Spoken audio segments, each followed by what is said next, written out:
Welcome to the first edition of News Blast, where we're going to be discussing the Intel Africa Masters, brought to you by Intel in partnership with Metal State, BME, and Gamer. My name is Hayes, and I'm going to be the host of the show. What is the Intel Africa Masters, you may ask? Don't worry, I've got you covered. The Intel Africa Masters is a Counter-Strike event hosted by Intel, which is going to be connecting multiple regions across Africa, giving them an opportunity to showcase what they're capable of, while also promoting African esports. The regions that are going to be competing in the Intel Africa Masters include Egypt, North Africa, which comprises of Morocco, Tunisia, and Algeria, South Africa, and Nigeria. There's a long road for these regions and teams to try and get to the grand finals. Breaking it down from the top, we're going to be starting with 2 opening qualifiers, one running after the next, and the top 8 teams from each of the opening qualifiers will then qualify for the closed qualifier. The closed qualifier will comprise of 16 teams and will run through a best-of-1 Swiss system where the top 8 teams from each closed qualifier will then qualify for the regional finals.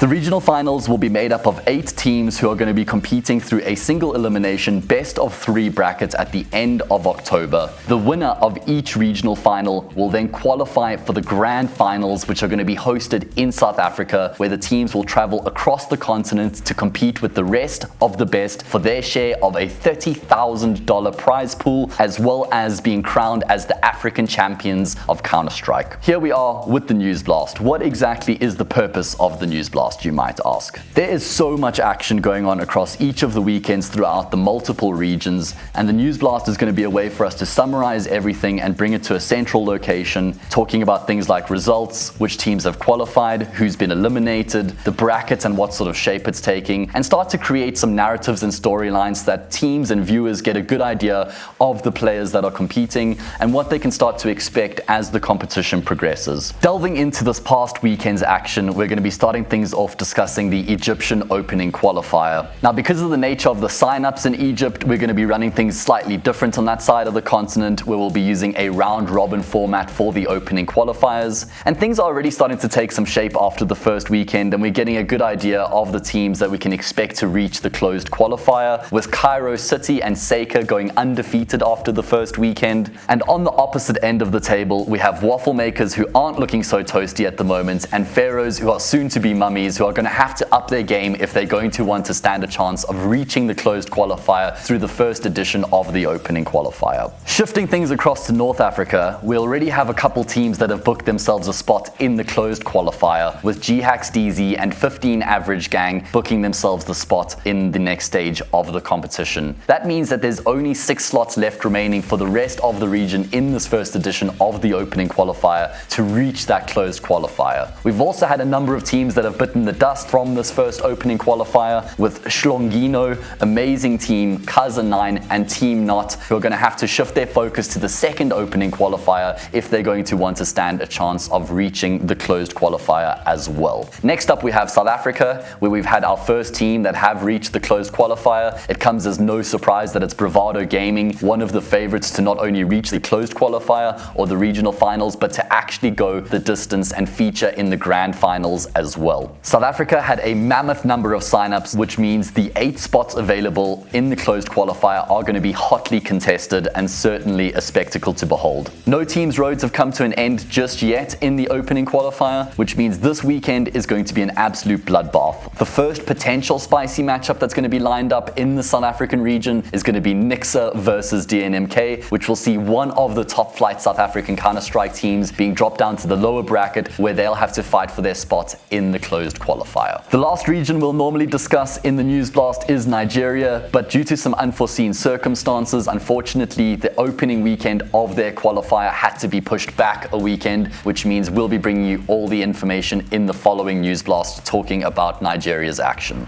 You can keep up to date with all of the weekend's action across the multiple regions by heading to the Intel Africa Masters website, clicking on the standings page, and having a look at the bracket there for each of the individual regions. Remember that the registrations for the opening qualifiers are going to be opening on the 25th of July, and they'll run for 1 month, so be sure to get your team's name on the list. We'll be back again next Friday with the second edition of News Blast, and we'll catch you guys then.